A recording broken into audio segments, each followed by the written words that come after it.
কখনো মানুষের বাইরের রূপ দেখে মানুষকে বিচার করবেন না।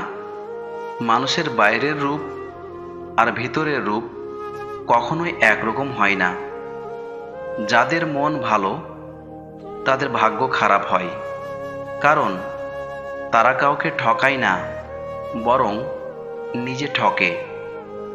আফসোস করতে যেও না, তার চেয়ে সামনের দিকে এগিয়ে যাও, ঠিক নতুন পথের সন্ধান পাবে। একা তারাই থাকতে পছন্দ করে যারা মানুষ চিনতে শিখে গেছে।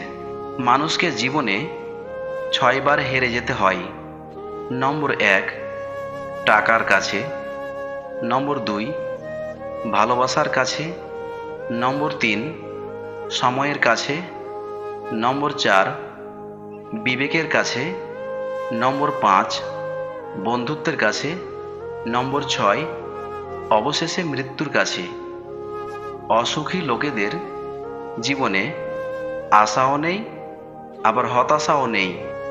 মানুষের পতন সেই সময় শুরু হয়ে যায় যখন নিজের আপন মানুষকে হারানোর জন্য পর মানুষের পরামর্শ নিয়ে থাকে।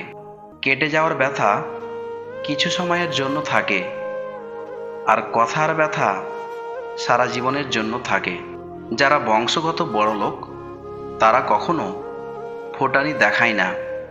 ফোটানি তারাই দেখায় যাদের যোগ্যতা না থাকা সত্ত্বেও হঠাৎ করে এমন কিছু পেয়ে যায়।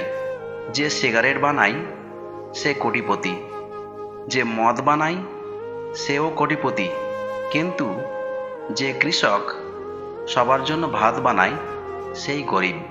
কারো পছন্দ হওয়াটা খুব সহজ, কিন্তু সারা জীবন তার পছন্দের হয়ে থাকাটা খুব কঠিন।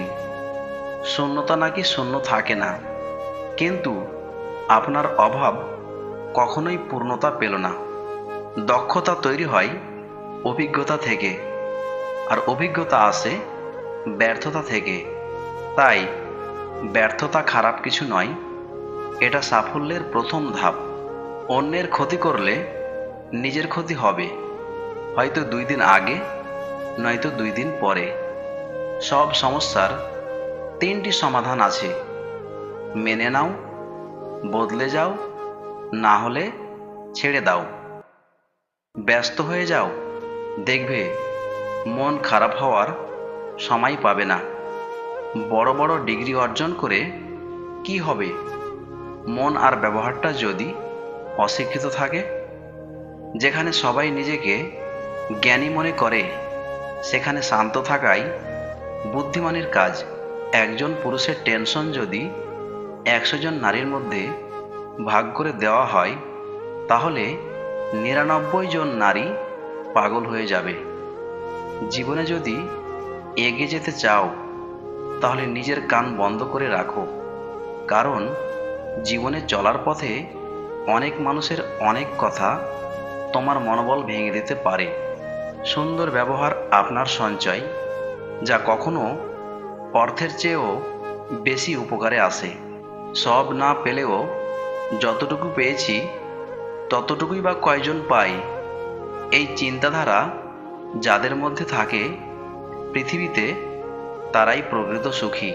কল্পনায় সফল হওয়ার চেয়ে বাস্তবে ব্যর্থ হওয়া অনেক ভালো। কখনো ভুলবেন না, একমাত্র মৃত মাছই স্রোতের অনুকূলে সাঁতার কাটে। ভিডিওটি দেখে যদি আপনাদের একটুখানিও হৃদয় স্পর্শ করে থাকে, তবে লাইক ও কমেন্ট করবেন এবং আমার এই বেস্ট বাংলা মোটিভেশন চ্যানেলটিকে সাবস্ক্রাইব করে পাশে থাকবেন। সবাইকে ধন্যবাদ।